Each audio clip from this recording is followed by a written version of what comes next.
When the taxi arrived at my Victorian house, the hospital discharge papers crinkled in my pocket. 21 days seemed to drag on forever. My hip replacement complications had kept me battling fever and infection while the world went on without me. Although I was tired, I was glad to be home at last. At home. In front of me, in the late afternoon light, was the two-story home that William and I had painstakingly renovated over the course of our 30 years of marriage. Along the sidewalk, roses that I had planted decades earlier were still in bloom, but they need care after I left. "Ma'am, do you need assistance with your bags?" Observing my walking cane, the driver inquired. "Just to the door, please," I said, my voice still hoarse from the dry air of the hospital. My son ought to be standing by. Before we got to the front door, it opened. My only child, Stephen, was standing in the doorway. It was an expression I had never seen before, rather than the warm smile I had anticipated. Cold, aloof, and determined.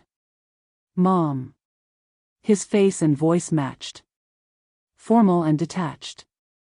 I caught a glimpse of activity in my living room behind him. Jessica, his wife. Were that her parents, too? "Stephen. What's happening?" I moved forward and asked. Without stepping aside, he blocked the entry. "You were not supposed to be here. You weren't supposed to arrive until tomorrow." Perceiving the stress, the cabbie placed my little luggage next to me.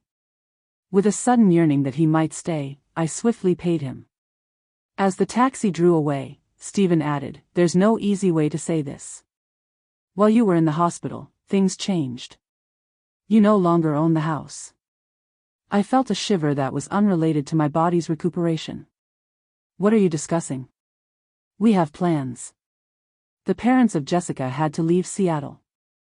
Additionally, there is far more space in this property than you require. The documents have been signed. You'll have to look for another place to live. His remarks were difficult for my mind to comprehend. Paperwork? What documents? I hadn't signed anything.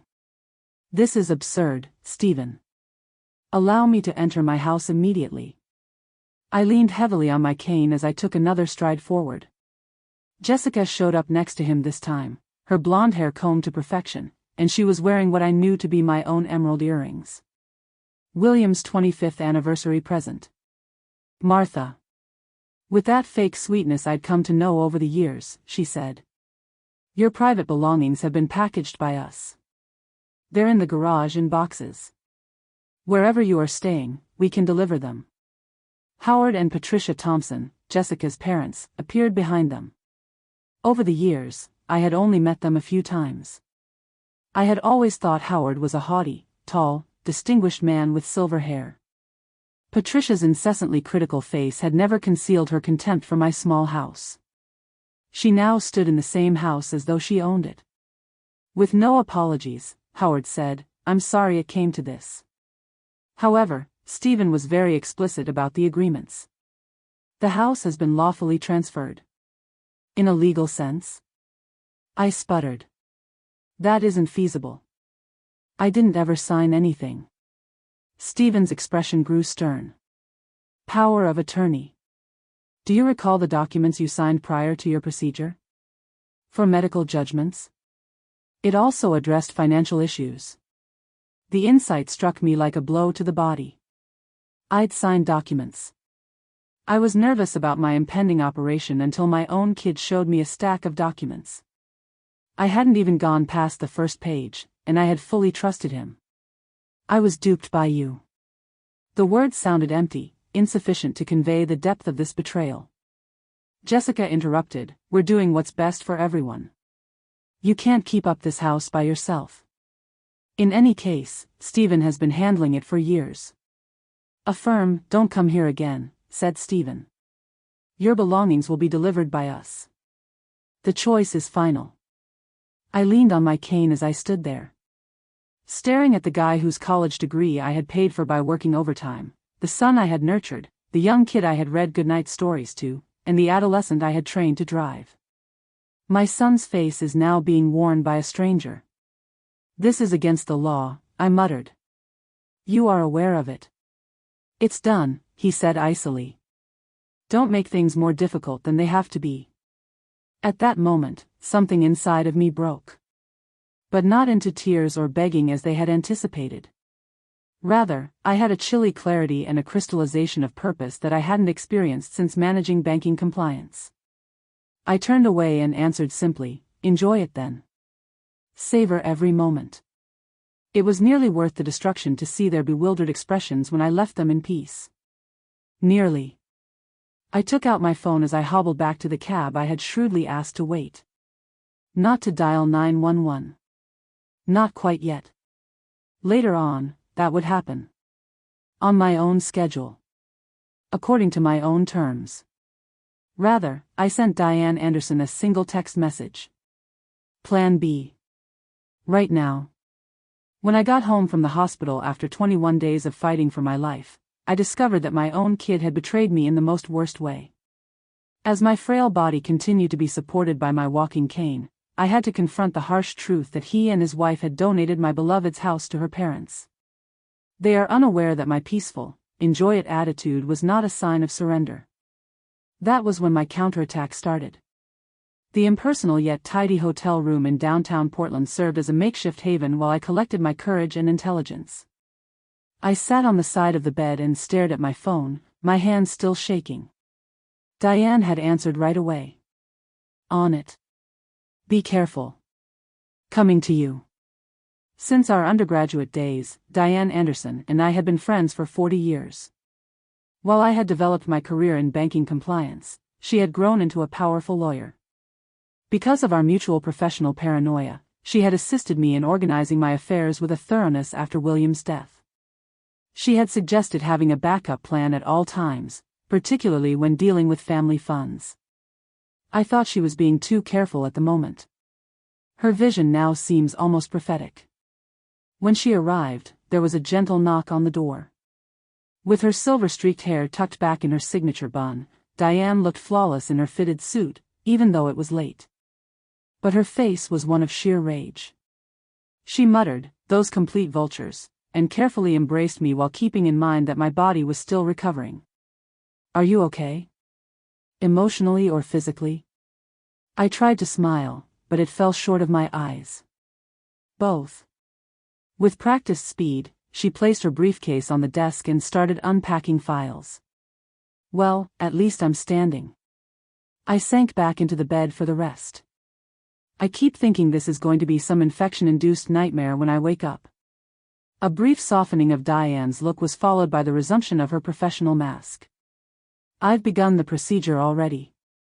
The trust records are unchangeable. William was quite thorough. Legal scrutiny will not support the house transfer." "For what length of time?" I inquired. "To render their fraudulent transfer null and void? Maybe a few weeks, but if they fight dirty, maybe months." She hesitated. "There's another thing, though, Martha. While looking through your accounts, I discovered something." My stomach grew constricted. "What is it?" "During your illness, you experienced unusual withdrawals from your investment accounts. Big ones." She gave me a statement in print. As soon as I scanned the document, I saw the anomalies because of my financial knowledge. Over $220,000 was sent in 5 different ways. All to accounts I was unfamiliar with. All carried out using digital signatures purportedly from me while I was in the intensive care unit, barely conscious. My house wasn't only taken by them. The entire extent of the betrayal washed over me as I whispered. My accounts have continually been depleted by them. "It's worse," Diane added glumly. "I had some basic research done on the Thompsons by my paralegal. Numerous complaints have been made against their Seattle property consultancy company. Suddenly vanished prior to a formal inquiry. Additionally, Jessica has worked for 3 mortgage companies that have since been shut down due to regulatory infractions, according to her LinkedIn profile." With terrifying clarity, the parts came together. Some sort of property fraud scheme is being operated by them. Diane gave a nod. "They have most likely been preparing for this for months, waiting for the ideal moment. They just had the ideal opportunity to shorten their timeline because of your illness. Conversations from the previous year came back to me. Stephen's casual inquiries about my banking background and contacts, Jessica's growing interest in my financial matters. Long before my operation, the groundwork for this treachery had been established. With his name stuck in my throat, I said, "Stephen, do you believe he is aware of what they are doing?" Diane's quiet was sufficient response. I responded, my voice barely audible, "I trained him better than this. He learned much from his father. Martha, when money is involved, people shift." Diane spoke in a kind but stern tone. "Is there anything you would like to do about it?" I felt the pressure of 67 years of establishing a house, a family, and a job weighing down on me as I closed my eyes. Something had solidified inside of me as I opened them again. "Everything," I said. "I want to do everything in my power to reclaim what is rightfully mine and hold them accountable for their actions. Each and every one. Even Stephen." Diane's eyebrow went up a little. "No provision for maternal protection," he decided. Although it was painful to speak, the words were accurate. "He deserves whatever results from his involvement in unlawful activity." Satisfied with my determination, she nodded. "Then, we'll have to handle this with intelligence. Tactical. The information we discovered would be highly valuable to some of my friends at the Financial Crimes Division. I also have some contacts," I answered, recalling my old coworkers. "I don't want to hurry, though. They think I've lost a defenseless elderly woman who will retreat in embarrassment. We have an edge because of that impression. What are you contemplating?"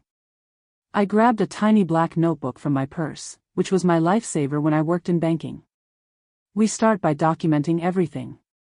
Each withdrawal. Each and every document they falsified. All of their falsehoods. After that, we begin to trace the money path. There will be patterns if they are conducting a scam enterprise." Diane grinned, that piercing, rapacious grin I recalled from our childhood. I responded, feeling a wave of icy resolve, and then, we spring the trap when they least expect it. Stephen texted me as we were starting to lay out our strategy. "To transfer your remaining monies for your care, Mom, we need the passwords to your investment accounts. Forward them as soon as possible." Diane shook her head in disdain as I showed her the note. "How should I respond?" I inquired.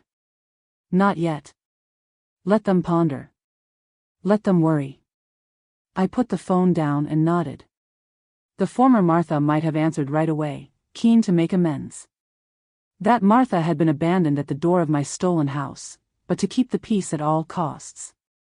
The longer game was being played by this Martha. I withdraw to a hotel room and meet up with Diane, my lawyer and oldest friend. Who divulges startling information. They had been depleting my accounts while I was in the hospital, in addition to stealing my house. I must confront the devastating possibility that my own kid may be involved in something genuinely nefarious as we unearth troubling trends in the Thompsons' business history. I make a critical choice while still recovering physically and becoming more determined. Rather than confronting them right away, I'll give them the impression that they've won while I covertly construct the argument that will ultimately lead to their downfall. Diane moved her laptop across the desk in the hotel room and said, "You have to see this." I had been evicted without fanfare 3 days prior. We had moved to an extended stay suite that was more comfortable. To avoid leaving electronic traces, use cash. My mental scars were still fresh, but my physical strength was slowly getting better. My neighborhood's property records were displayed on the screen. I scanned the document while squinting. Diane ordered the third property from the bottom. When I saw it, my eyes sprang wide. 3 months ago, the Wilson family, who lived 2 doors down, sold their house. Consumers. Investment Properties of Thompson, LLC. I whispered that it couldn't be a coincidence. It improves. Diane flipped over a few more papers. Last month, the retired couple on the corner and the Hendersons across the street sold to the same LLC. The same buyer has now signed a deal for their home. As the plan became more apparent, I muttered, "They're buying up the neighborhood." However, why? Diane retrieved a zoning application that had been submitted to the city planning office. You were still in the hospital when this was turned in 2 weeks ago. The entire block is being proposed to be rezoned from single-family residential to mixed-use commercial.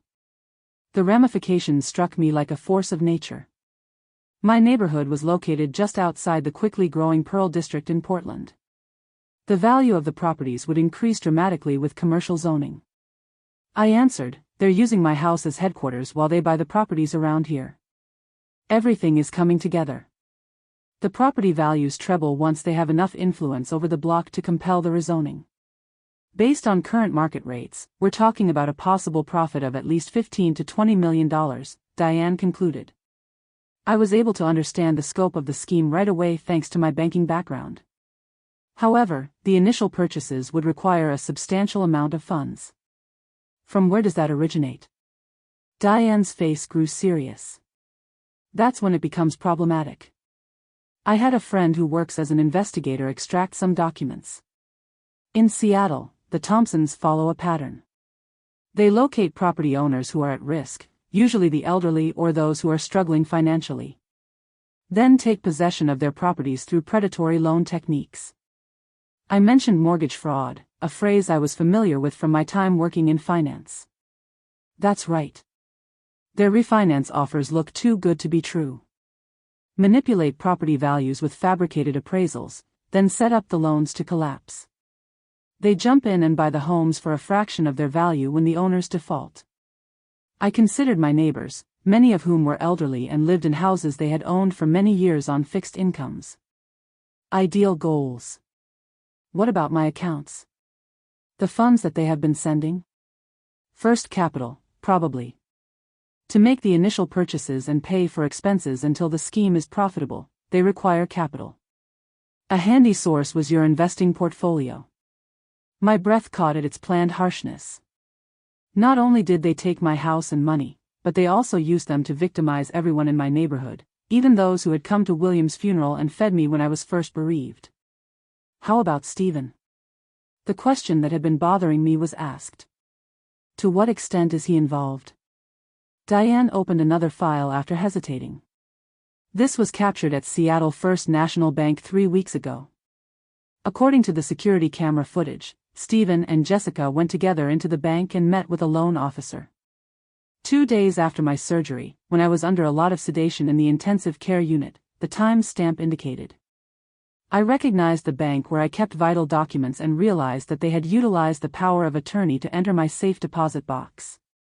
Yes, and the access record shows that they took out a number of things, including the trust documents and your original property deed. In a moment of overwhelm, I closed my eyes. My own son. The young child who had once demanded complete equity when playing board games and who had given back a wallet containing $50. What had made him this way? Diane gently pointed to an email chain and added, "There's one more thing you should see." One of my connections at the SEC forwarded this to me. The Thompsons have been on their radar for a while. The emails, which went back almost 8 months, were sent between Jessica and her father. They identified target properties in my neighborhood and spoke in vague terms about their objectives. Determining which households may be at risk from their plans, and, most unsettling of all, mentioning my house in particular as their operating hub after they gained entry. In particular, one line chilled me to the bone. Though still apprehensive, I'm changing my mind. Mother, unlikely to recover entirely following planned surgery. The timeline sped up. Surgery was planned. I said it again, my voice hardly audible. I did not require emergency surgery for my hip replacement. Months in advance, it was planned. Martha. Diane's tone seemed foreboding, as though she were preparing me for a blow. I went on, the terrible reality sinking in. They were waiting for this. They anticipated my vulnerability following surgery. They had their sights set on it. We don't know if Stephen fully comprehended it. Give up. I couldn't take any more justifications for my son, so I raised my hand. He was well aware. He was aware that they wanted my money and house. He was aware that while I was unconscious, they were organizing something. This discovery caused more pain than any surgical cut. In addition to betraying me, my own child had done it strategically and premeditatedly. I ignored my recovering hip's protest and got up to go to the window. Indifferent to my little human tragedy unfolding in the middle of it, Portland's skyscrapers glistened in the dusk light. "What are you interested in doing?" Quietly, Diane inquired. My decision became crystal clear as I turned back to her. I merely said, "I want justice. For everyone they have targeted or intend to target, not just me. I also want my home returned." Diane nodded, her face solemn yet resolute. "After that, we'll have to move cautiously. They believe they have triumphed. We get the element of surprise from that." "Good," I said, already formulating a plan. "Because the surprise of their life is about to come." A troubling trend shows up as Diane and I look through property records. The Thompsons have been methodically buying houses in my neighborhood in order to organize a huge rezoning project that will cost millions of dollars. When I learned that Stephen wasn't merely an opportunistic participant, the betrayal becomes much more painful.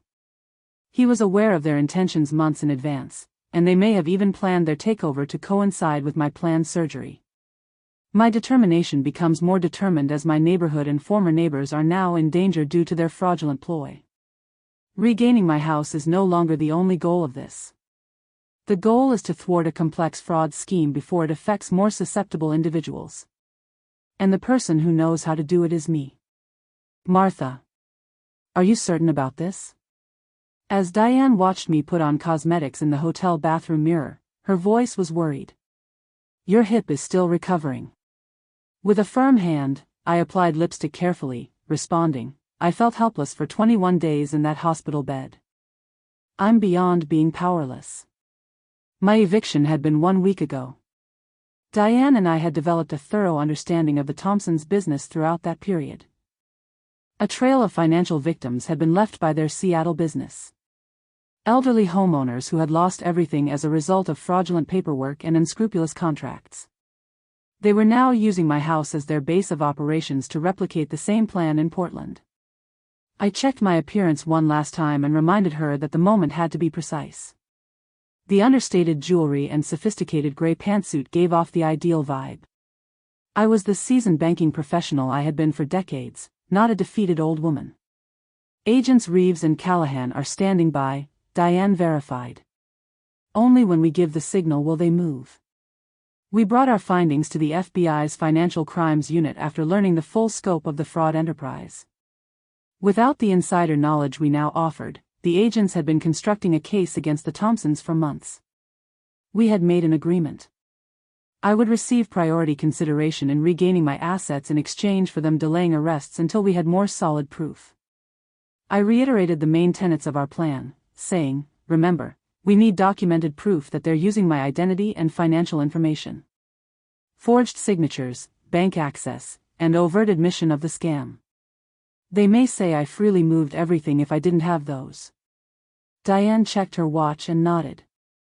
"In half an hour, Jessica's weekly salon appointment will begin.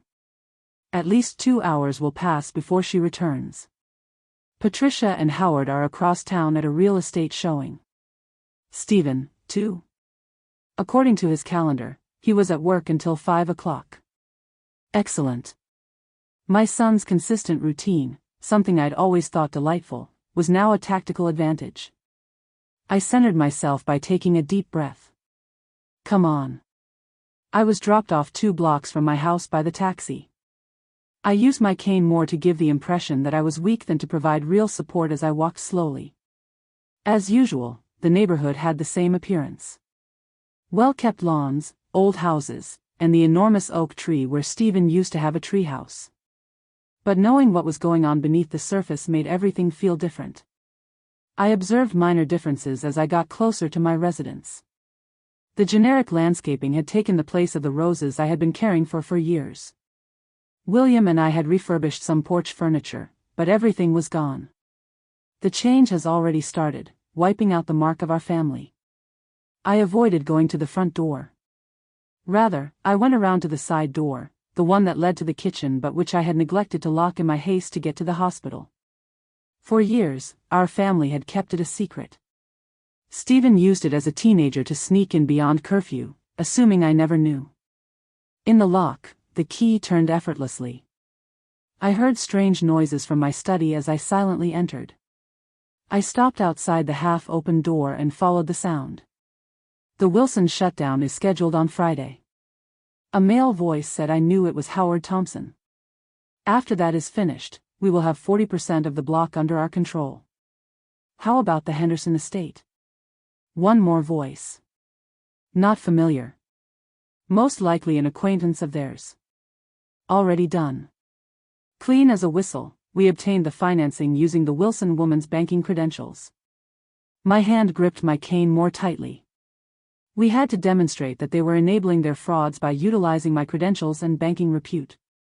I pushed the door open after turning on my phone's recording app. A tableau of the scene froze. With his colleague standing by the window and Howard Thompson seated behind William's antique desk, they were both looking at me in utter disbelief. Calmly, I said, "Hello, Howard. Talking about business and my studies?" "Martha." He got back up immediately and stood up. "This is surprising. How did you enter?" "Through the door," I answered plainly. I said, "Through the door. The one to the house that is still mine legally." His associate, a nervous-looking man in his 30s, glanced between us. "Would you like me to return later, Mr. Thompson?" "No need." Before Howard could answer, I said, "All I'm gathering are some necessary personal documents." Howard's face grew stern. "You are no longer the owner of this property. Stephen made that very plain.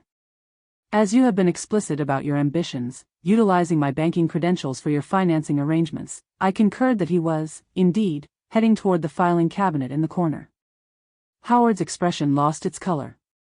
"You mean I have no idea what you're talking about?" I took out a folder from the cabinet drawer. "The Henderson estate? Getting finance with my credentials? I just overheard you talking about it." The companion retreated in the direction of the entrance. "Really, I should go, Mr. Thompson." "Martha is bewildered," Howard said harshly. "Her mental health has been impacted by her recent hospitalization." "Martha, isn't that correct?" I closed the drawer with a weak smile. "I am very clear about my mental state. Enough clarity to know exactly what Patricia, Jessica, and you are doing. Enough to make me question whether my kid is completely aware of the legal ramifications of the deception he is helping to perpetrate." Howard's expression changed, revealing premeditated menace beneath the veneer of worry. "Nobody would believe you over your own son, and you have no proof of anything. I'll contact the police and have you removed for trespassing, so leave now." As though thinking about what he had said, I nodded. "Howard, you're correct about one thing. Evidence is necessary." I held out my phone so you could see the recording app. "I made sure to purchase some because of this." His eyes grew wide, disbelief giving way to rage. "Give me that phone." "Not in my opinion." Despite my seeming composure, my heart was pounding as I retreated toward the door. "What I came for is here. Well, you can enjoy the house." Howard sprang forward and grabbed my arm with bruising power as I turned to walk away. "That recording won't get you anywhere." I hadn't expected a physical altercation. I was having trouble staying balanced, as pain rushed through my still healing hip. I raised my voice purposefully and screamed that they let go of me. He growled and reached for the phone with his free hand, saying, "Give it to me first." The entrance door suddenly sprang open. "FBI. Keep your hands visible." With their firearms out, Agents Reeves and Callahan charged in.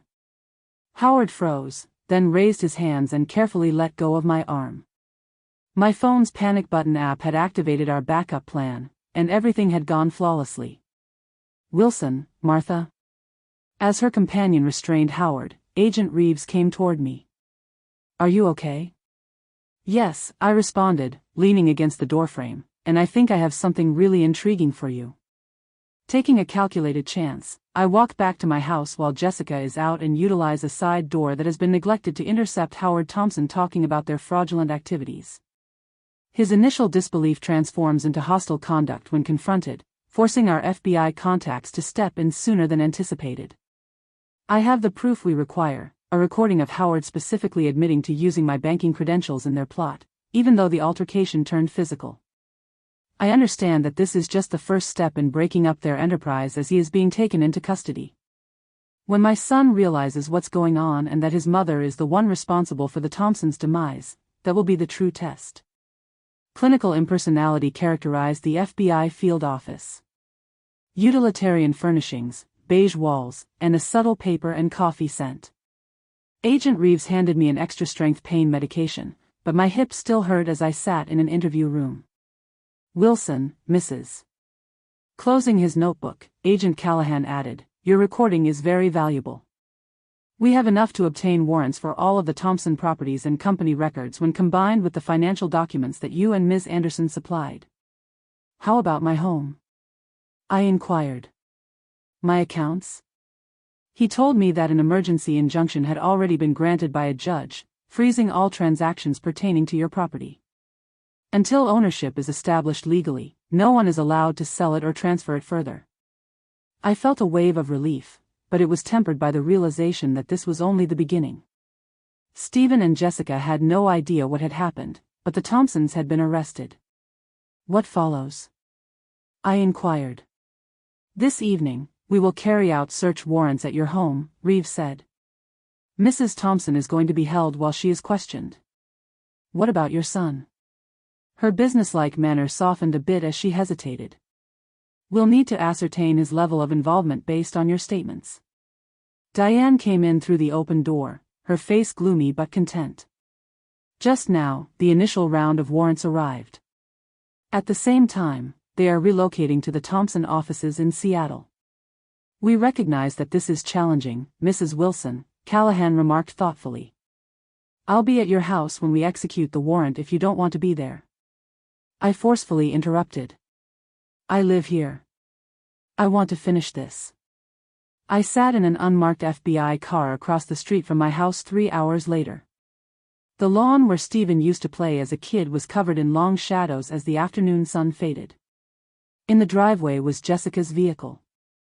Happily oblivious to the fact that her father was being processed at the federal prison facility, she had returned from her appointment at the salon.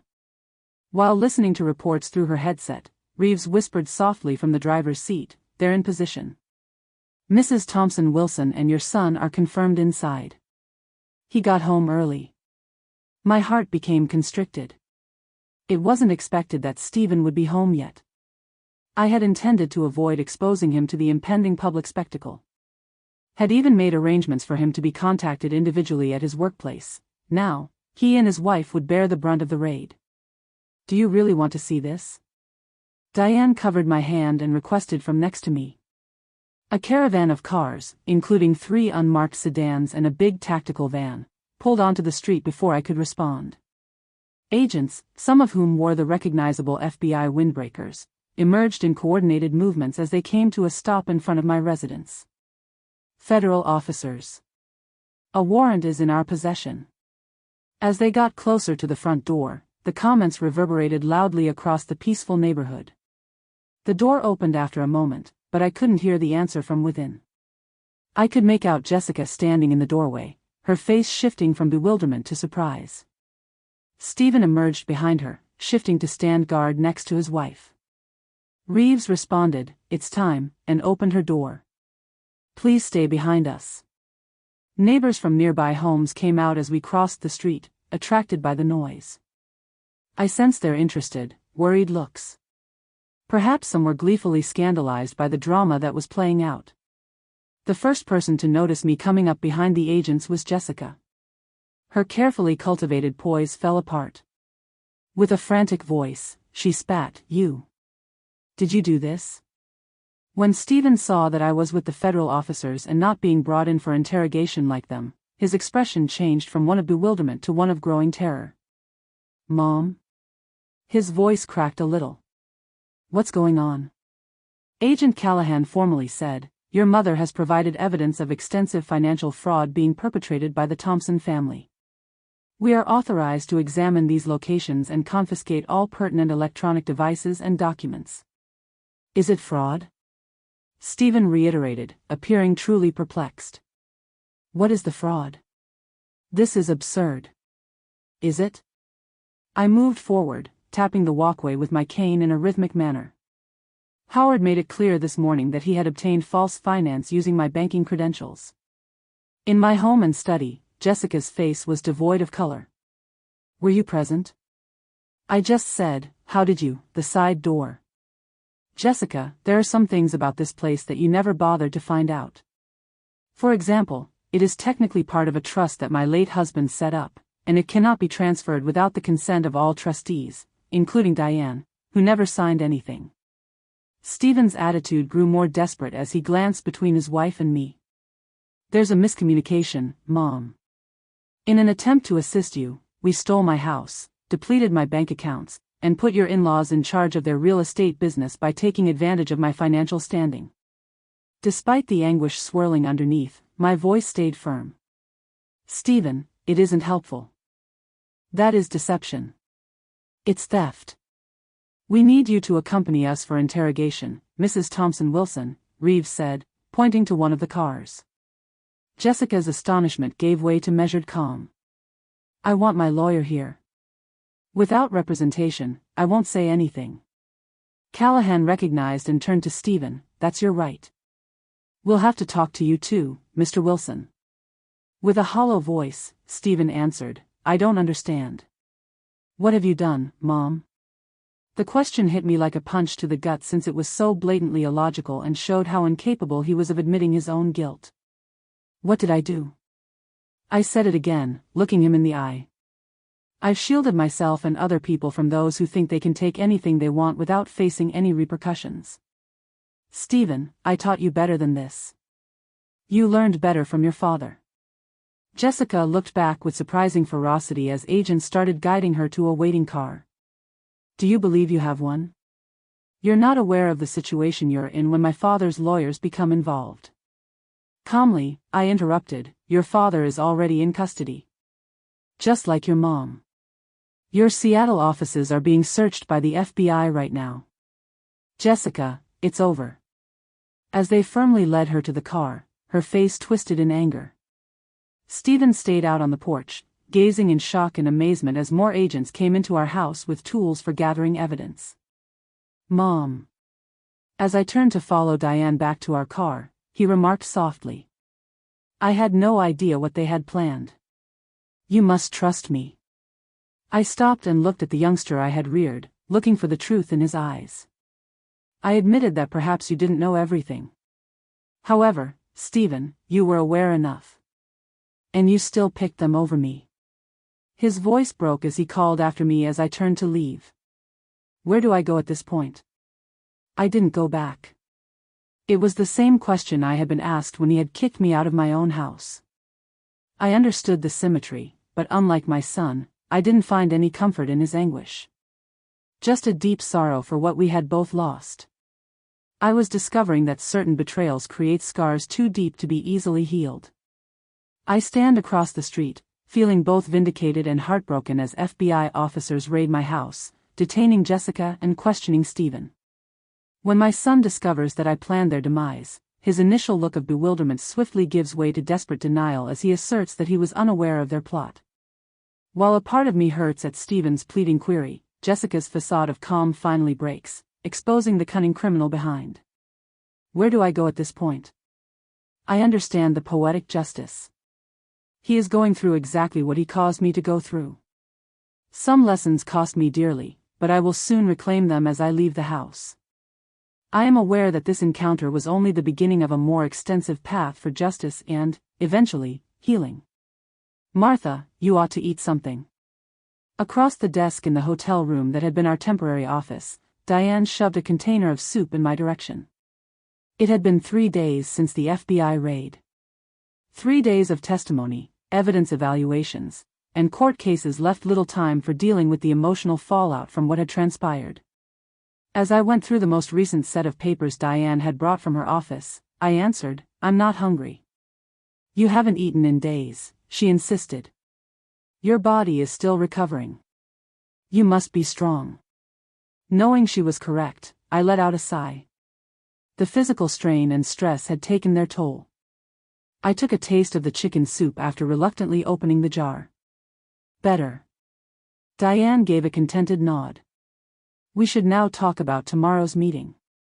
The encounter she mentioned was the first time I had spoken to Stephen in person since the raid. He had made the request via his lawyer, Marcus Reed, a young public defender, who had gotten in touch with Diane yesterday. Diane went on in a neutral tone. He says he didn't realize the scope of the Thompsons' operation. Claims that Jessica mostly kept him in the dark about it. And he deceived me into signing the power of attorney? The money that was transferred out of my accounts? I was unable to control my resentment.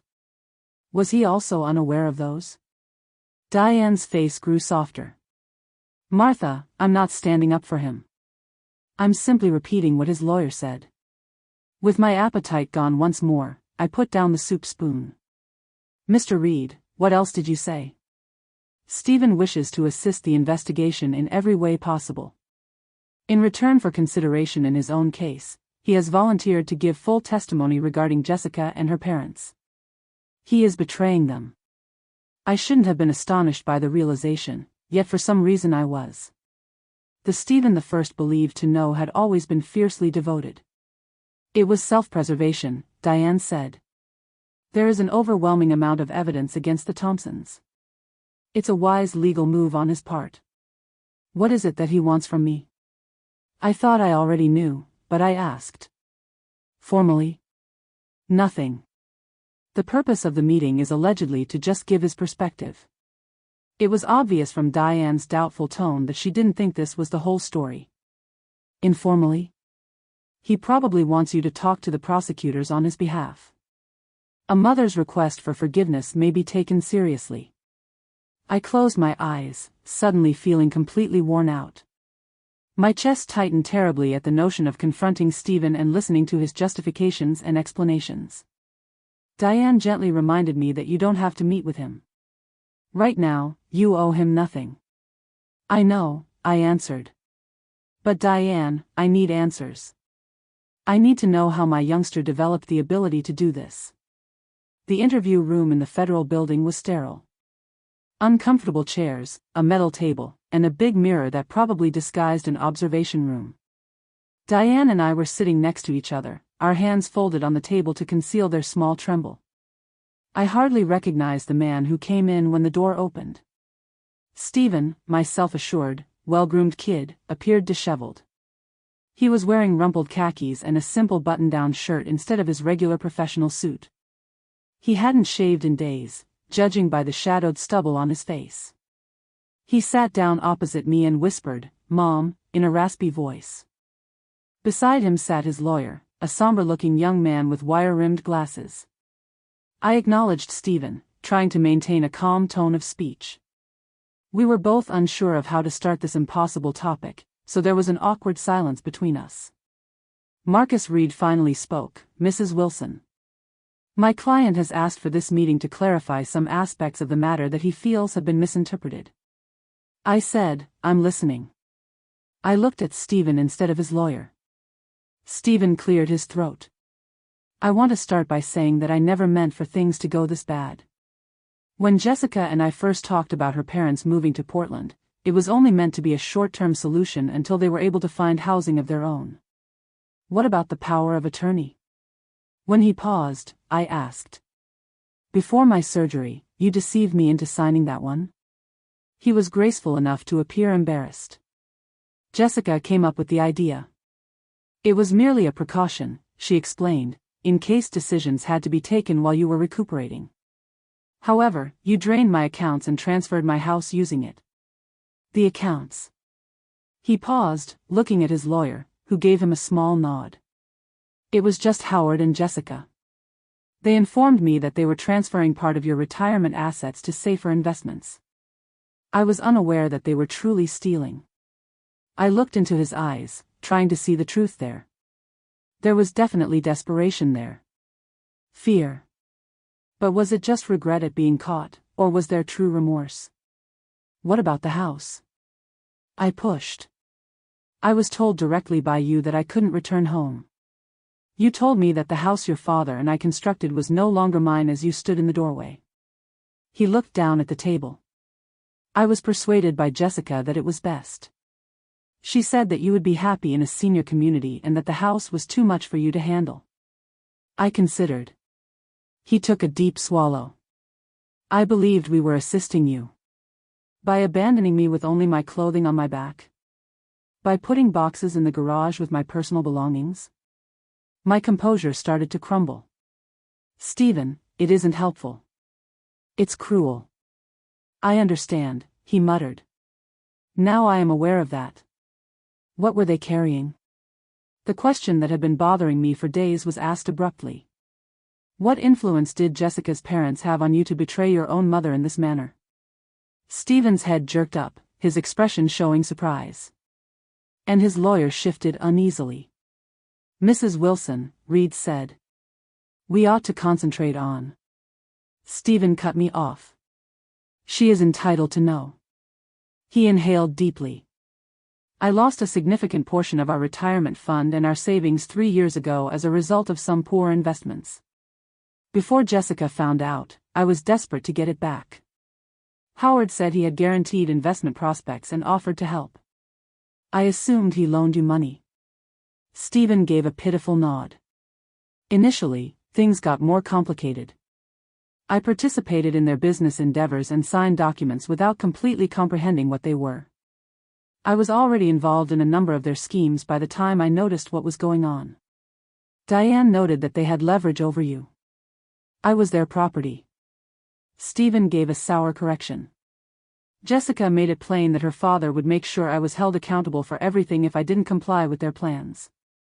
I tried to make sense of this new information in relation to the son I believed I knew. What about my house? My accounts? A loyalty test, he said. His shoulders were sunk with shame. To demonstrate my dedication to their operation. Jessica stated that we would earn enough money to comfortably place you somewhere else after the neighborhood homes were rezoned. You think so? I couldn't help but sound incredulous. He said quietly, I wanted to believe it. Admitting what I was actually doing was more difficult. I was struck by the statement's unvarnished honesty. I saw the son I remembered for the first time since this nightmare started, the youngster who would finally confess the truth, no matter how painful, when caught in a lie. I responded carefully, what are you asking me to do today, Stephen?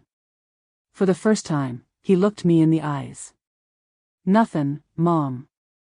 I'm not worthy of your assistance or pardon. I simply. His voice cracked a little. I wanted you to know that hurting you was never my intention. I made bad decisions because I was weak and afraid. At this point, I'll accept whatever occurs. I was taken aback by his response's basic dignity, which was so different from the frantic justifications I had anticipated. We were interrupted by a knock on the door before I could come up with a response. Agent Reeves came in with an apologetic nod. We apologize for the interruption, but there is an urgent development. Would you mind going outdoors for a minute, Mrs. Wilson? I eventually confront my son in a sterile federal facility interview room, seeking explanations regarding the betrayal that destroyed our family. Stephen presents a more nuanced reality rather than the justifications I anticipated. Financial necessity prompted him to become involved in the Thompson schemes years earlier, and he ultimately became their pawn through manipulation and extortion. His revelation that the house transfer was a test of loyalty designed by Jessica gives me the first glimpse of the son I thought I knew, even though it doesn't excuse his behavior. Agent Reeves interrupts with critical news, hinting at yet another twist in this increasingly complex case, just as this painful realization starts to change my understanding. In spite of everything, I can't help but wonder whether there might be a way out of this destruction, not a return to the past, but a fresh beginning based on uncomfortable realities rather than cozy fantasies. Diane followed closely behind Agent Reeves as he led me down the hall to a small conference room. I was alerted right away since the agent's normally calm manner appeared a little shaken. What has occurred? As the door shut behind us, I inquired. While setting a file folder on the table, Reeves added, we've been carrying out additional search warrants pertaining to the Thompsons' business records.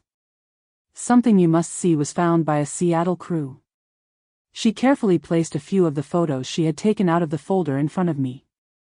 I leaned forward, looking at the pictures with increasing bewilderment. They displayed a patient in a bed, medical equipment, and a private hospital room. I said, "I don't understand." Glancing up at Reeves, "What's this related to?" As I took a closer look at the finished photo, the words slipped out of my mouth. During my recent hospital stay, I was the patient, unconscious, hooked up to monitors, and obviously in the intensive care unit. Reeves said quietly that these had been discovered in a secret safe at Howard Thompson's office in Seattle. She put these documents on the table as well as another set. Medication orders, doctor's notes, and medical records. At Portland Memorial Hospital, my medical records ought to have been safely stored. How did they obtain these? Diane inquired, the consequences instantly clear to her legal mind. We were worried about it, Reeves said. These medical records contain information that family members would not normally have access to, and the timestamps on these photographs do not correspond with normal visiting hours. As I considered what she was recommending, a shiver went through me. They were being assisted by someone within the hospital. Grimly, Reeves nodded. We've located a nurse who frequently viewed your records when Jessica and Stephen weren't around. Numerous calls between this person and Howard Thompson are documented in phone records. However, why? I inquired, finding it difficult to comprehend. Why are you watching me so intently? Diane was staring at the papers with a pallid face. Take a look at these prescription records, Martha. Her finger led me to a note on one of the charts that indicated a change in dosage for my pain management after surgery. A greater dosage written in a different handwriting had been written in place of the original prescription, which had been crossed out. Reeves said softly, "Your recuperation took longer than expected. What caused you to stay in the hospital for 21 days instead of the usual 5 or 7? We're looking into the possibility that it was purposefully made more difficult." I was physically struck by the implication. Do you mean that they made an effort to? I was unable to complete the sentence. Reeves soon explained, "We're looking into the possibility that someone tried to prolong your hospitalization to give the Thompsons more time to carry out their plans, but we're not making any allegations yet." Abruptly dizzy, I clutched the table's edge. It was nearly too terrible to imagine that someone could have purposefully obstructed my medical treatment, possibly endangering my life. Is Stephen aware of this? I was able to ask. Not yet, said Reeves. Because this discovery is personal, we wanted to let you know first. Diane covered my hand with hers, her face solemn. If someone purposefully jeopardized your care, Martha, that makes this case much more serious. Were we no longer discussing elder abuse and fraud, but possibly attempted, I pause, unable to hear the words out loud. The prospect was too terrible to confront head-on. Reluctantly, Reeves added, "There's one more thing. 6 months ago, we discovered that you had a life insurance policy taken out. Stephen Wilson is mentioned as the beneficiary." There was a slight tilt to the room. With the last of my son's hopes fading, I muttered to Stephen, "You know." He must have known. Reeves warned, "Not necessarily. Although his signature appears on the policy application, we have already found other fraudulent documents in this case. We'll have to do further research before making any judgments." I tried to regain my composure in the face of this fresh betrayal by closing my eyes. Everything Stephen had just told me in the interview room was false if he had been aware of these schemes and had participated in the possibility that he was endangering my life. What I believed to be a peak of my genuine son turned out to be just another deception. I opened my eyes with renewed determination and whispered, "I must see him again. Now." With this new knowledge, Mrs. Wilson, we strongly urge against, Reeves started. I requested that I see his expression when he finds out. I'll find out if he was aware. I had a near supernatural ability to spot dishonesty after 21 years as a compliance officer and a lifetime as a mother. When this bombshell came, I had to meet Stephen's eyes. After hesitating, Reeves nodded. In any case, we were going to ask him about these findings. We can set it up if you insist on being there. Stephen and his lawyer were whispering to each other as we got back to the interview room. As we walked in, they both looked up expectantly and were silent. "Wilson, Mr. Reeves got things started. We have found evidence that needs to be explained right away." She arranged the medical records and pictures on the table. As Stephen took in what he was witnessing, his face changed from bewilderment to shock to fear. He looked up at me with wide eyes and said, "What is this?" "What's this, Mom?" "Photos of me in the intensive care unit," I said, closely observing his face. "Evidence that someone may have purposefully prolonged my hospital stay, as well as medical documents that ought to have been kept confidential." That's not possible," he stumbled, clearly appalled if my intuition was right. "Never would I." "Additionally, Reeves persisted in saying that you were named as the beneficiary of a life insurance policy that was taken out on your mother 6 months prior." Stephen's face lost all of its hue. "I didn't ever get my mom a life insurance policy." "Never." His lawyer leaned forward, aware at once. "My client has been completely cooperative, Agent Reeves. If you're implying that he was a part of any sort of—" "I haven't made any suggestions yet," Reeves said. "I want to know why these materials exist. Since I had nothing to do with them, I am unable to explain them." Panic rose in Stephen's voice. "All of our insurance-related issues were managed by Jessica.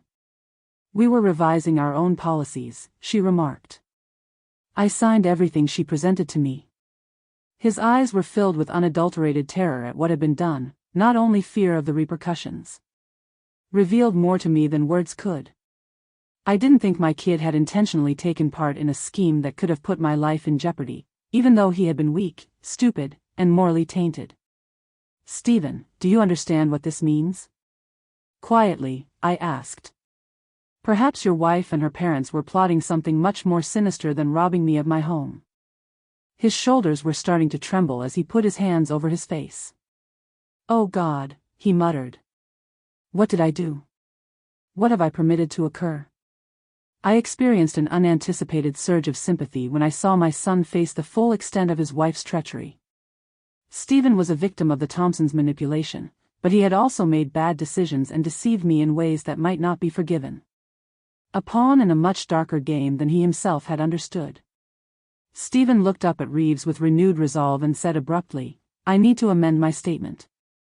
I must share with you all that I am aware of regarding Jessica and her parents. Everything. What little of my world is left is shattered by a heartbreaking revelation. There is evidence that the Thompsons may have purposefully hampered my medical recuperation, possibly endangering my life. The most startling finding of all is that I have a life insurance policy with Stephen as a beneficiary." My son's sincere amazement and horror at this proof tell me exactly what I sorely need to know. He was not involved in this most heinous part of their plan, even though he betrayed me horribly. Stephen's resolve to come clean when he confronts the real nature of his wife's behavior raises the possibility that there are still more sinister secrets to be discovered. Even while I'm still angry, I can't help but wonder if there are some shaky seeds of redemption, not forgiveness just yet, but maybe understanding, somewhere in this nightmare. 17 properties. All of the maps that Agent Callahan laid out on the conference table were obtained using the same dishonest means and were routed through shell corporations that were associated with the Thompsons. It had been 2 weeks since the shocking disclosures regarding my medical records. The FBI had relocated me to a safe residence. Diane and the agents personally involved in the case are the only ones who know where I am. The scope of the investigation had significantly increased, exposing a criminal business that was far larger than first thought. What about the nurse? I posed the subject that had been bothering me ever since I discovered that someone might have purposefully made my recuperation more difficult. Reeves responded, "Miranda Jenkins," and slid a personnel file in my direction. She spent 3 years working in the post-operative ward. We have verified that she has received over $25,000 in payments from a Thompson shell company during the last 6 months. Has she admitted to manipulating my prescription drugs? Even though it was unpleasant, I had to know the whole truth. Reeves and Callahan looked at each other. Carefully, Callahan said, "She's cooperating. She stated that she was told to modify some medications and add a small bacterial contaminant during 4 changes in order to guarantee a longer healing period. The clinical depiction of what amounted to premeditated injury made my stomach turn. I may have been killed by her. With contempt in her voice, Reeves continued, she says she calibrated the contamination to cause prolonged hospitalization without life-threatening complications. As though that lessened what she did in some way. What about Jessica? Did she set this up? It was almost a rhetorical inquiry. I had the answer beforehand.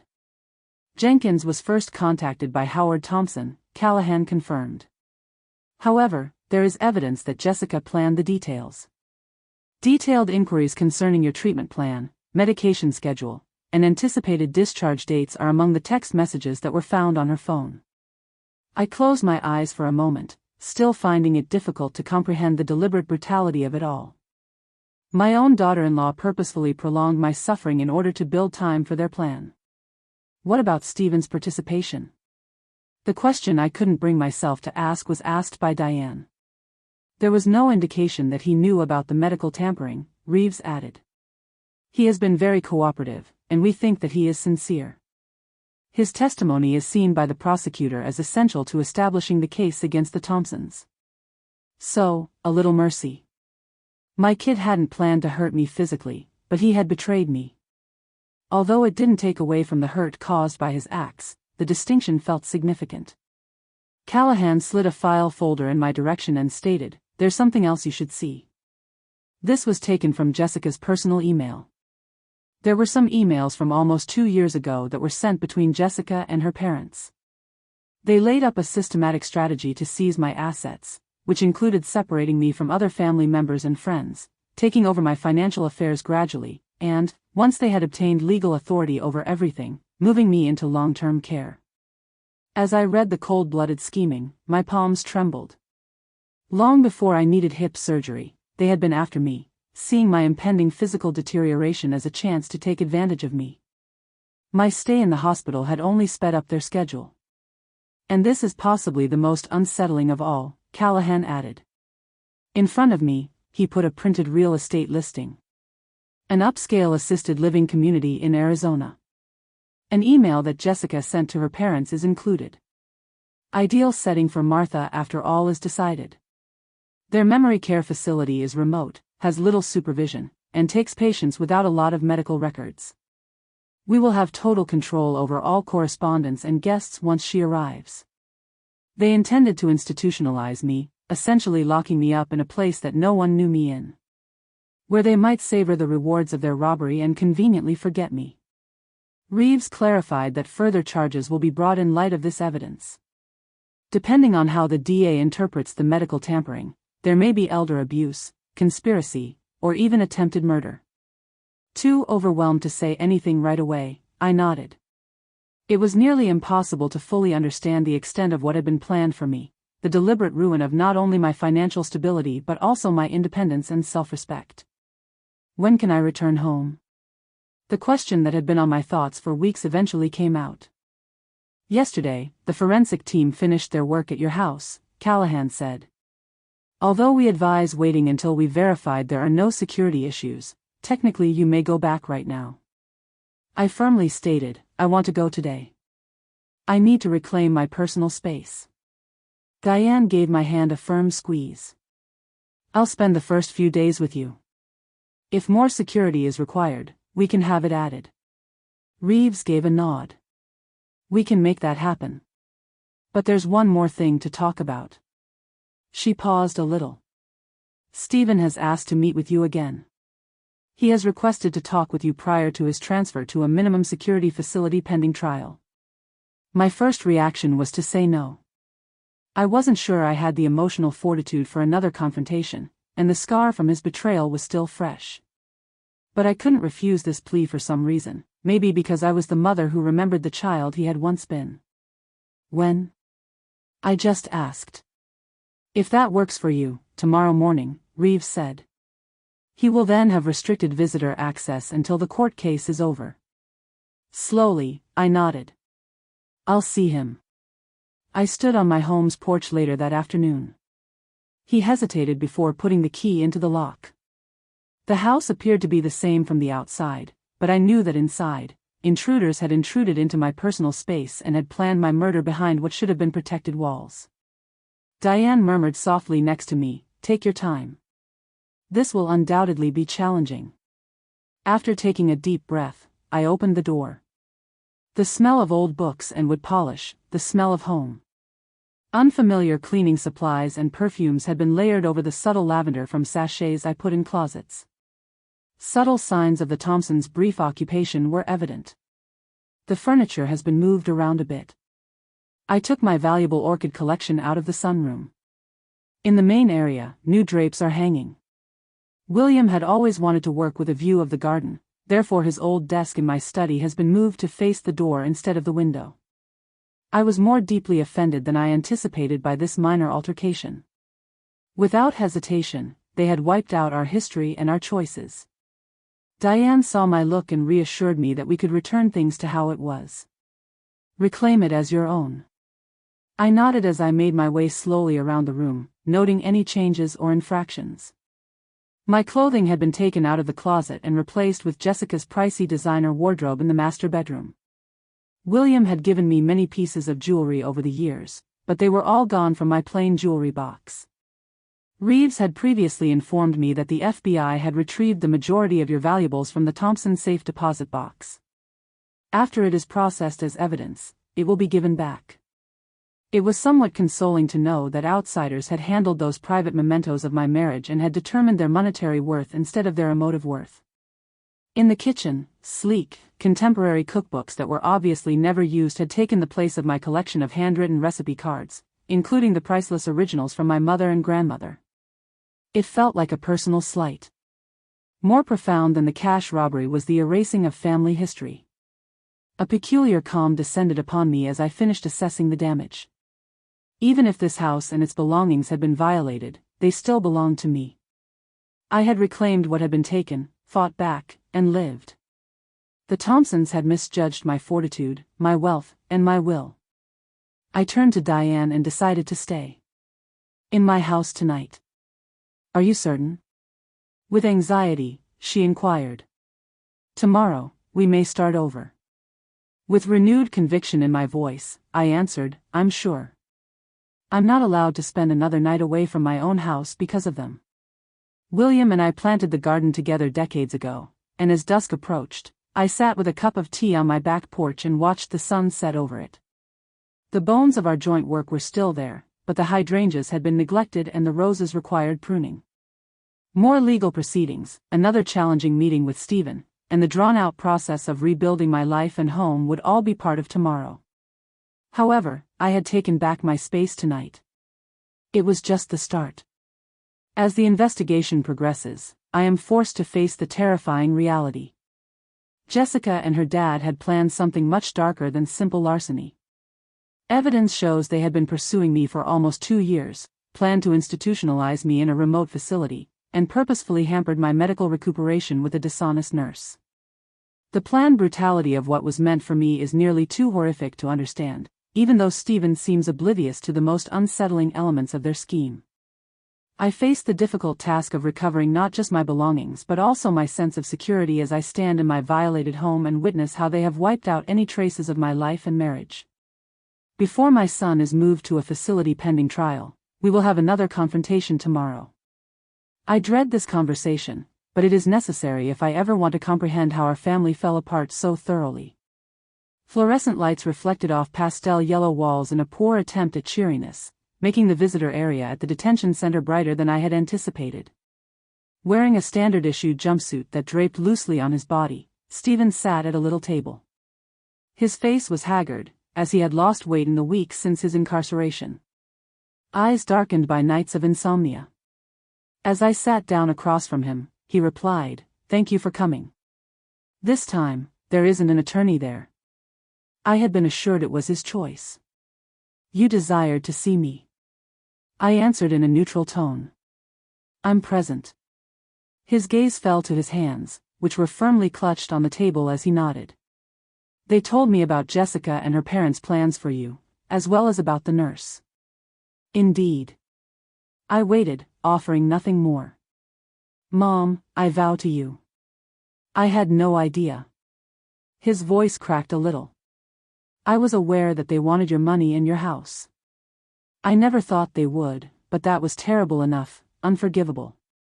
Unable to fully express the horror of what had been intended, he drifted off. I just said, I believe you. His expression showed surprise as his head snapped up. Do you? Yes, about that particular section. I've seen enough to conclude that you were unaware of their intentions to institutionalize me or do me bodily damage. I spoke in a calm, straightforward tone. But you knew they were going to steal everything I had. You participated freely in the theft. Although he winced, he did not dispute it. Indeed. Stephen, why? The question that had troubled me for weeks suddenly arose.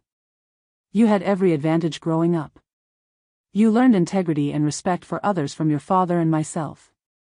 How did that boy end up? Stephen remained quiet for a while, as if he was gathering the strength to speak. He finally answered, I've asked myself that same question every night in my cell.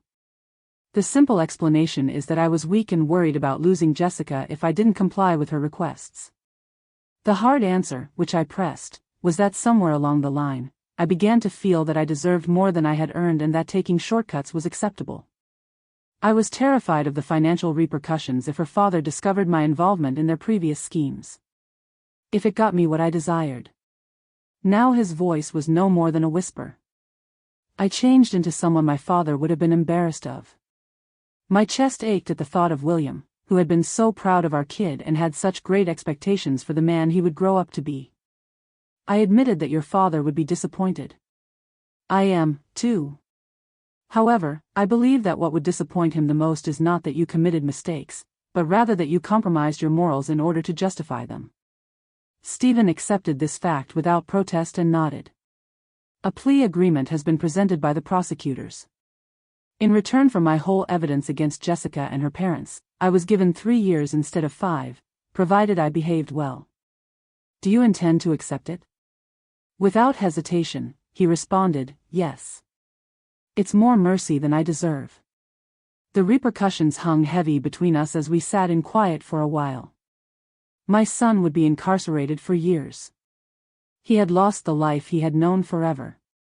The hopeful future William and I had imagined for him had vanished into the harsh fluorescent lights of this sterile guest room.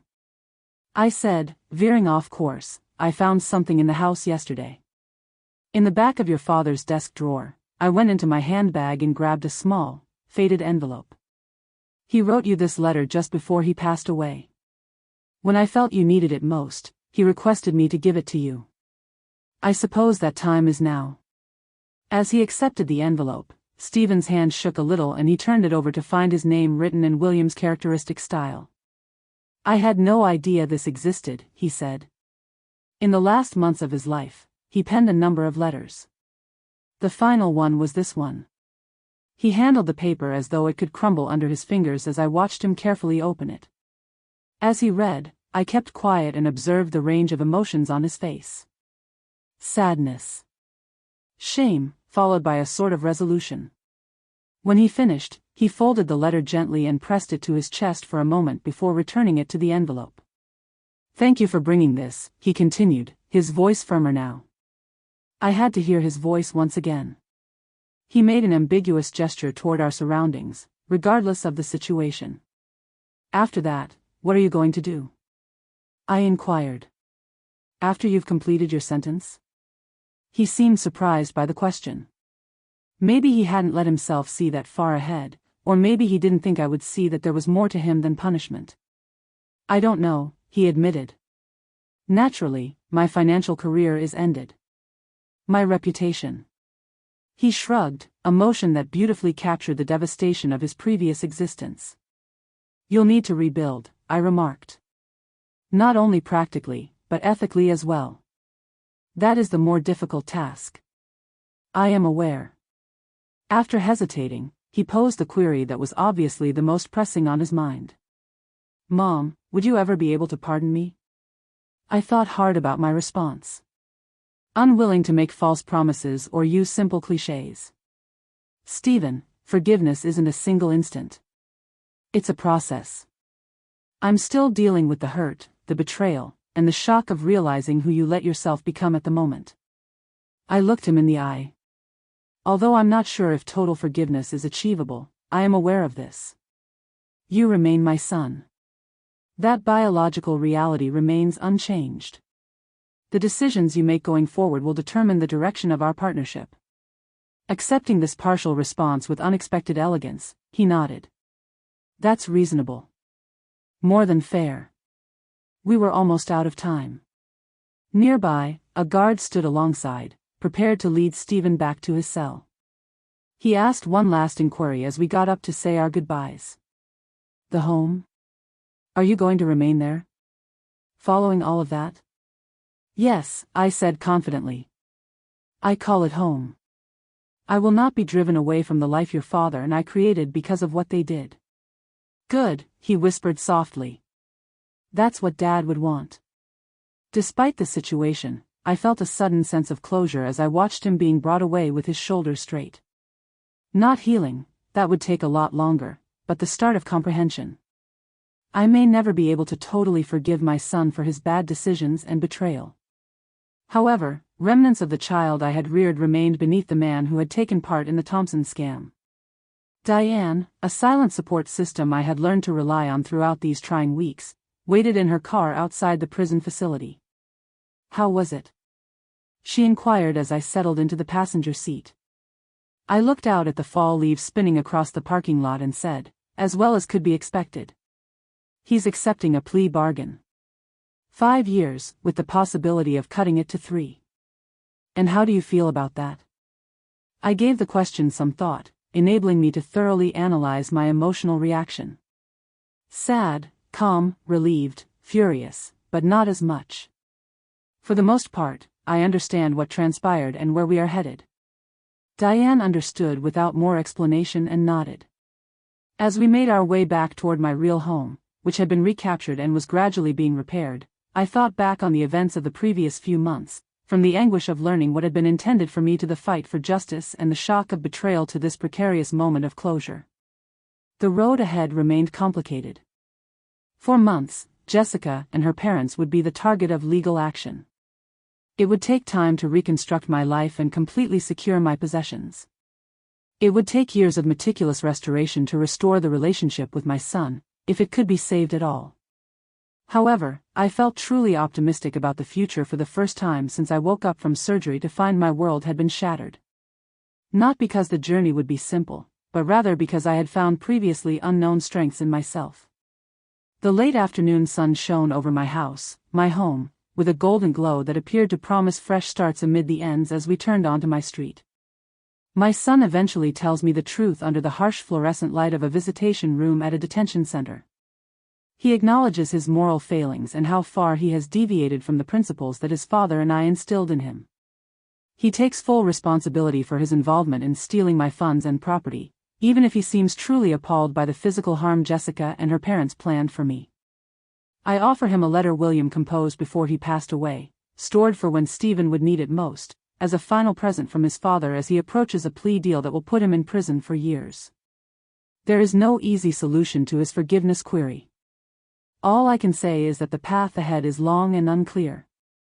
As I leave the correctional facility, I suddenly realize something. The initial step, but not yet healed. Toward the new world that lies ahead for us both. As justice is being served and my house is being restored, I find myself looking ahead instead of backward and finding strength I never thought I had.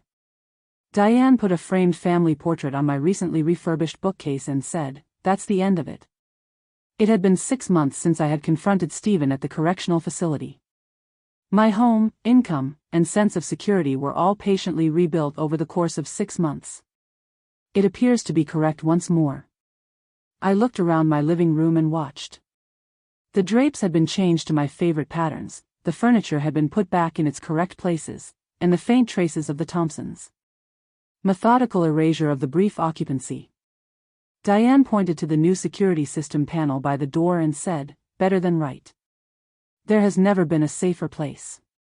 She was right. The experience had produced useful advancements. New procedures for my financial accounts, an extensive security system, and upgraded locks. The weakness that had let the Thompsons into my life has been found and strengthened to withstand any dangers in the future. Also, the roses are returning rather beautifully. I added, looking out the window at my garden, where the first signs of spring had appeared. I'd found unanticipated healing and reconnected with the land by spending hours caring and replanting the beds that had been neglected while the Thompsons were using the space. Diane grinned as she realized my comment was a metaphor. Indeed, they are. A spectacular recovery is possible if the right care and patience are provided. There have been important changes over the last few months. Due to the medical tampering, Jessica and her parents were charged with fraud, conspiracy, elder abuse, and attempted murder, among other federal offenses. Stephen's thorough testimony had supported the enormous body of evidence against them. They had agreed to plea deals, which included 20 years for Howard, 15 for Patricia, and 18 for Jessica, rather than stand trial and the ensuing long penalties. With victims identified in 3 states, the extent of their criminal activity had turned out to be far greater than first thought. After testifying about other vulnerable individuals the Thompsons had targeted, the nurse who had interfered with my prescription received a reduced sentence of 8 years. 2 prior incidents involving elderly homeowners who died under mysterious circumstances after becoming affiliated with Thompson Investment Properties were discovered throughout the examination. These cases are currently being re-examined as possible homicides. The predatory rezoning plan had not been implemented in my neighborhood. As a result of the Thompsons' operation being made public, the properties they had purchased were being given back to their estates or their legitimate owners. In order to guard against such schemes in the future, the community came together and established a support system for senior citizens. Have you made up your mind yet about the visit? As Diane poured us each a glass of iced tea, she interrupted my thoughts with a question. She was referring to Stephen's most recent request for a visit. He had asked whether I would consider meeting him again after serving 3 months in a minimum security facility. Since the start of his sentence, he had sent me letters every week that were considerate of my limits, never assuming forgiveness but always expressing regret and outlining his attempts to get better. I said, I think I'll go, and I was surprised at how definite I sounded.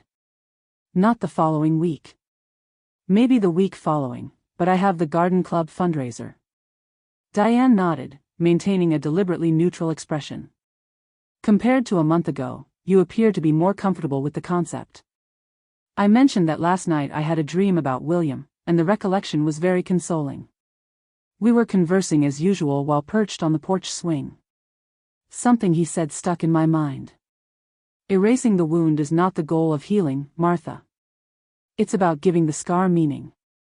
That sounds like William, Diane said, smiling softly. I woke up thinking about Stephen, and I went on to say that, although some wounds cannot be completely healed, they might nevertheless lead to something meaningful, not back to the past, but to something new. I always find insight in adversity. We were talking when the doorbell rang. My new tablet's security camera feed showed me a delivery person carrying a big bouquet of flowers. Do you have flowers in mind? Diane walked over to the door and inquired. No, I said, feeling suddenly cautious. Despite the current security measures, old fears persisted. Before agreeing to the agreement, Diane verified the credentials of the delivery person. A lovely arrangement of my favorite flowers, lilies and irises. Thinking of you on your birthday, was all that was written on the card. Eleanor, your neighbor. I grinned, moved by the consideration. 3 months prior, a retired professor of literature with a sharp sense of humor and shared interests, Eleanor Jameson, had moved into the house across the street. Through our mutual gardening advice and reading recommendations, we had progressively become friends. We immediately connected since she had lost her spouse about the same time that I had lost William. Diane commented, appreciating the arrangement, that was nice of her. This is a community you're creating. She was correct. I had deliberately chosen to fortify my relationships instead of withdrawing into solitude in the wake of the Thompson plot. I formed a local book club that currently meets once a month in my living room. I had developed deep friendships through my twice-weekly volunteer work at the local senior center. My knowledge of heritage roses was appreciated by the garden club, which named me chair of their yearly display. These relationships, sincere, encouraging, and freely chosen, had grown to be my best defense against vulnerability in the future. As we sat down on the porch swing with our tea, I mentioned that I had been thinking about the foundation. I explained that it was the Williams Medical Research Foundation, the group my husband had founded before to his passing to support research into the uncommon cardiac ailment that ultimately claimed his life. "How about it?" Diane inquired. "I want to broaden its purpose," I said. "Include a section dedicated to victim support services, legal advocacy, fraud prevention education, and elder protection." Diane's eyes glowed with curiosity. "Assisting others in comparable circumstances by drawing on your expertise." That's right. Prior to targeting me, the Thompsons had dozens of victims. Most lacked the means and expertise I had to defend myself. I wished to alter that formula for other people. "That's a great idea," Diane remarked kindly. "William would be pleased." "As he would say, I think so too," I said, looking out at the neighborhood where I had reconstructed my sense of security and home and found meaning in the scar.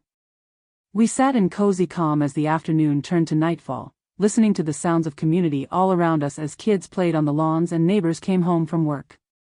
The pain of what had transpired would never quite go away.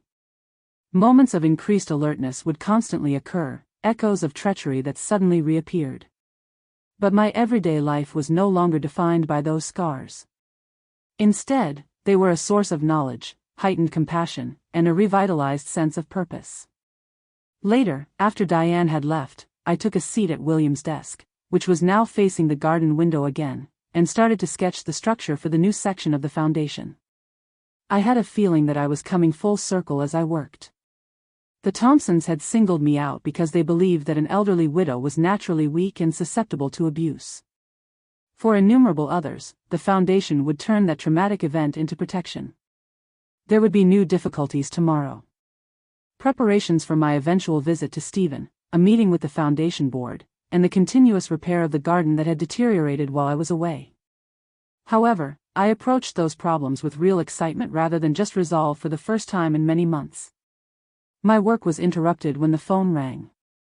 The next weekend, Eleanor from across the street called to invite me to a chamber music concert and to check on the delivery of the flowers.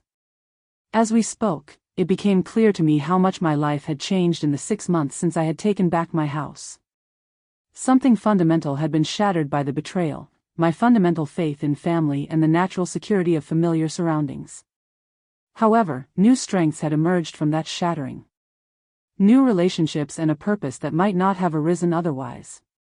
After hanging up, I whispered to myself that I was finding significance in the scar, repeating William's advice to not erase the scar but to let it grow into something significant that could eventually become beautiful in its own right. I'm in an unexpected period of regeneration 6 months after I confronted Stephen. I find out that Jessica and her parents have agreed to long prison terms while my house is being repaired and my garden is starting to grow again. At last, their vast illegal business came to an end. While I've made new friends and forged community ties that improve my day-to-day existence, the area they targeted has united in mutual defense. Inspired by a dream of William, I decide that I'm ready to take this step when Stephen asks for another visit to his minimum security facility, not to erase what happened, but to find meaning in the traumatic event. My intention to broaden William's foundation to offer elder protection services gives tangible expression to this goal, turning my own trauma into a barrier for potential targets. As I begin this new chapter, I see that although the betrayal destroyed something fundamental in me, it also made room for unanticipated development, new relationships, and a greater understanding of what is important in the time I have left.